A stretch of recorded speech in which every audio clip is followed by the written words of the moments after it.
Es ist so, dass wir Gott sei Dank rechtzeitig die Entscheidung zum Abbruch getroffen haben und so haben wir uns eigentlich oder ihm den Krankenhausaufenthalt ersparen können. Jetzt haben also das Ödem ist weg.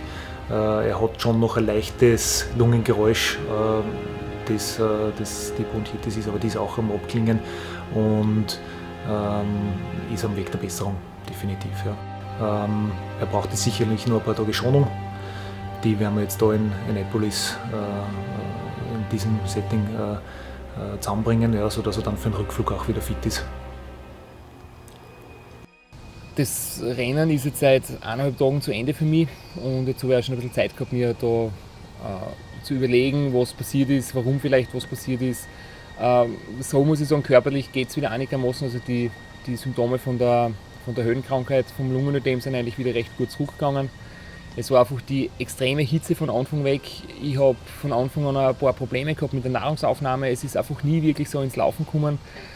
Zusätzlich dann habe ich Sekundenschlaf gehabt von der ersten Nacht weg, also schon ein paar Stunden nach dem Start, extreme Müdigkeit, teilweise Schlangenlinie gefahren, war unkonzentriert und wir wissen nicht genau, ob das von der nicht passenden Ernährung gekommen ist oder einfach von der Hitze.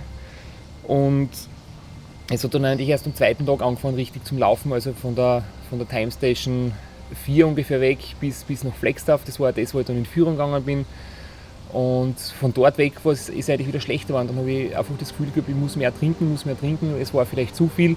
Dann sind wir in die Rocky Mountains gekommen. Der Körper hat angefangen Wasser einzulagern. Man hat es auch gesehen, dass ich dann so ganz aufgeschwemmte Waden und Ellbogen gekriegt habe und das Gesicht ist immer runder geworden, weil einfach Wassereinlagerungen waren. Die Müdigkeit ist immer schlimmer geworden. Unser Wohnmobil hat eine Reifenpanik gehabt, die sind quasi am Highway haben stehen bleiben müssen. Das heißt, wir haben nicht die Rockies in einen Schwung nehmen können ohne Schlafen, sondern die Pause war immer auf über 2000 Meter Höhe. Das hat auch nicht dazu beitragen zur Besserung und dann bin ich eigentlich nach der Schlafpause noch müder gewesen wie vorher. Bin am Laveta Pass bergauf eingeschlafen, bin sogar gestürzt bergauf, was normalerweise nie passiert. Und am Cuchara Pass ist es eigentlich dann eskaliert. Ich habe überhaupt keine Luft mehr gekriegt, habe kaum atmen können, habe null Leistung zusammengebracht, habe dann einen Sevi wieder passieren lassen müssen und habe dann einfach nur gehofft, dass ich irgendwie lebendig von dem Berg runterkomme. Und wir haben dann unten noch entschieden, weiter zu kämpfen bis zum Ende. Also es war medizinisch vertretbar, dass wir noch weiterfahren, dass es vielleicht auch besser werden kann. Aber nachdem die Hitze weiterhin so groß war, nachdem ich weiterhin trinken habe müssen, Unmengen, hat sich einfach der Körper von der ganzen Flüssigkeit nicht entledigen können und das ist eigentlich nicht besser geworden.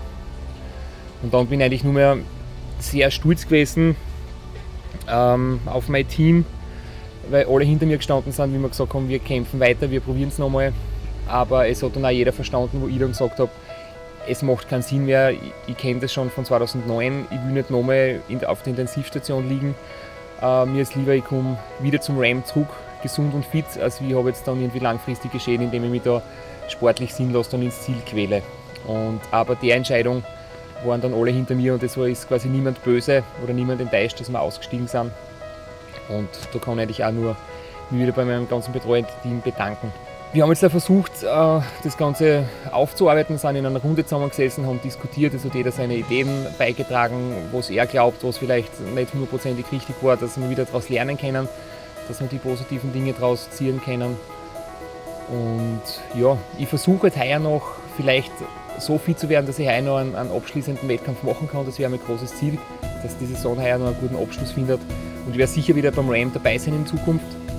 Was mir aber jetzt noch ganz wichtig wäre, dass ich mal diese Charity-Aktion mit den Rädern, die versteigert werden, zugunsten der Child & Family Foundation, dass das so einen schönen Abschluss findet. Also bitte bleibst du noch dran. Schauen wir, dass wir gemeinsam einen guten Erlös zusammenbringen für diese versteigerten Räder, für die Charity. Und das wäre dann trotzdem noch ein schöner Abschluss. Und weiters möchte ich ja im Sevi Zotter wünschen, dass er weiterhin so gut auf Kurs bleibt, dass er das Rennen gewinnen kann. Und für mich wird es sicher sehr hart werden, aber wir werden dann alle im Ziel sein und ihn da gebührend empfangen und feiern und ihm zum Sieg gratulieren. Also Sevi, toi toi toi.